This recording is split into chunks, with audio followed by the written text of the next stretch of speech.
Okay, so for the second question we have is, what makes forgiveness difficult for us in a marriage or in life?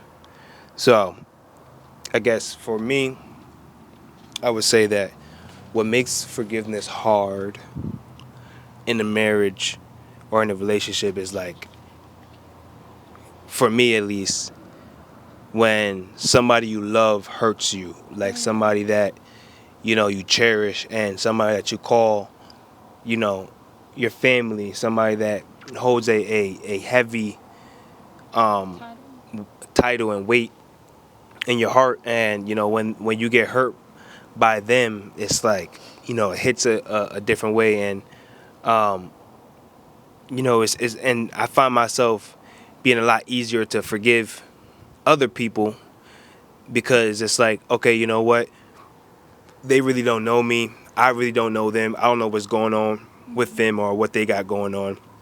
And I have more empathy for other people, but sometimes I find myself, or used to in the past, find myself harder to forgive my partner, or forgive you, or forgive the kids, or forgive my sister or my mom or dad, because they are family. So I think that's what makes it harder, but I think that's also a lie of the devil too, because I think the devil tries to use families to kind of get under our skin.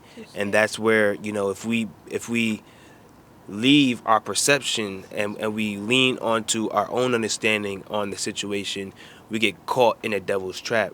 And what we really don't realize, especially Iceland, those ants, they bite. They're gonna bite your feet. Don't be by them. They're gonna bite your feet. Go play over there with your brother.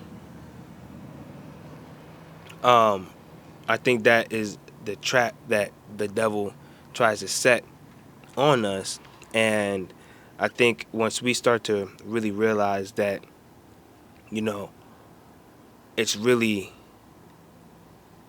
it's really two perceptions of a situation that is fighting against each other, rather than bringing God in the middle of the situation and allowing him to be the just judge that he is, instead of us trying to judge one another, even if it is family.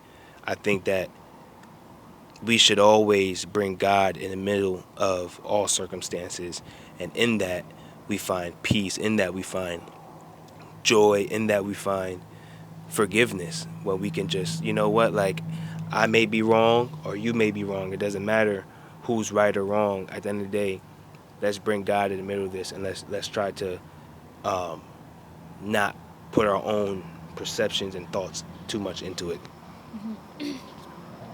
That's a good thing too.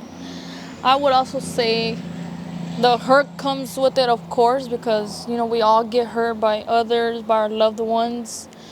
I would also touch on when those that you do love, or maybe others, maybe like in life in general, but I speak for family because that's where I've been hurt more, family or marriage or so.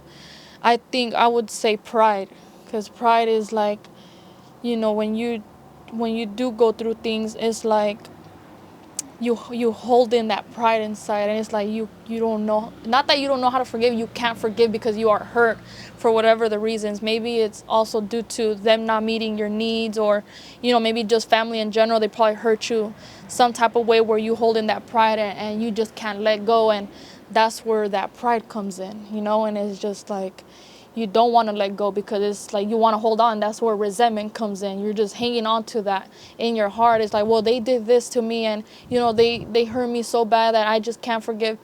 Well, I mean, sometimes you have to just work on that forgiveness, and really let that go. But pride, I would say that really does hit a lot of us, because I know what that feels like when somebody does hurt you, is you can't let go of what they did to you. So pride comes a long way as well. That's good. Yeah.